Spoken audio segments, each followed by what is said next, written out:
काय सांगताय महापालिकेत माहितीचा भगवा फडकला आहे आज महापौरपदाची माहिती काय सांगताय? 1986 साली ज्यावेळी पहिल्यांदा शिवसेना प्रमुखांची सभा या कोल्हापूर जिल्ह्यामध्ये झाली त्यावेळी कोल्हापुराला पुरोगामी म्हणून ओळखलं जायचं, पण एका सभेमध्ये हिंदुत्ववादी म्हणून रूपांतर केलेले कोल्हापूर सन्माननीय वंदनीय शिवसेना प्रमुखांची इच्छा होती की या कोल्हापूर शहरावर महापालिकेवर महायुतीचा किंवा युतीचा भगवा फडकवावा आणि आज हे स्वप्न या ठिकाणी साकार झालेलं आपल्याला दिसतंय।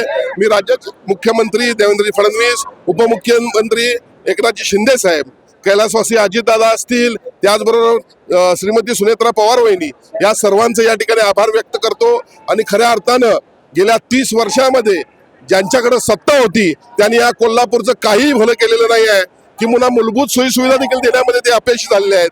या कोल्हापूर शहरातील नागरिकांना योग्य ते न्याय देण्याच्या दृष्टीने आमचा प्रयत्न राहील। प्रशासकीय कारभार असताना जे महायुतीच्या वतीने सरकारच्या वतीने जे तिथे तुम्ही निधी आणला आणि रखडलेली कामं आहेत आणि तुम्ही दिलेले पैसे याबाबत तुम्ही काय म्हणता? नाही, निश्चितपणे आपण जर पाहिलं तर गेल्या 6 महिन्यामध्ये मी असेन, पालकमंत्री असतील, सातत्यानं महापालिकेच्या अधिकाऱ्यांच्या बैठका घेत रस्ते सुधारण्याचा आम्ही प्रयत्न केला नाही। आज जर पाहिलं तर कोल्हापूरचे रस्ते सुस्थितीत आलेले आहेत।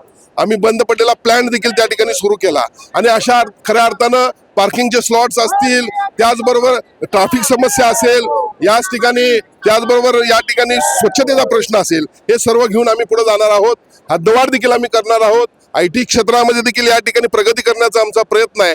खऱ्या अर्थानं कोल्हापूर शहरातील नागरिकांना जे जे अपेक्षित आहे ते आम्ही निश्चित करून दाखवू असं मला या ठिकाणी म्हणायचं आहे। शिवसेनेला महापौरपद मिळणार नाही असं सतीश पाटलांनी म्हटलं होतं आणि अखेर आता जसुराजला आहे ते महापौरपद जे संपलेले आहे त्यांच्या प्रश्नाला उत्तर द्यायला मला काही महत्व वाटत नाही।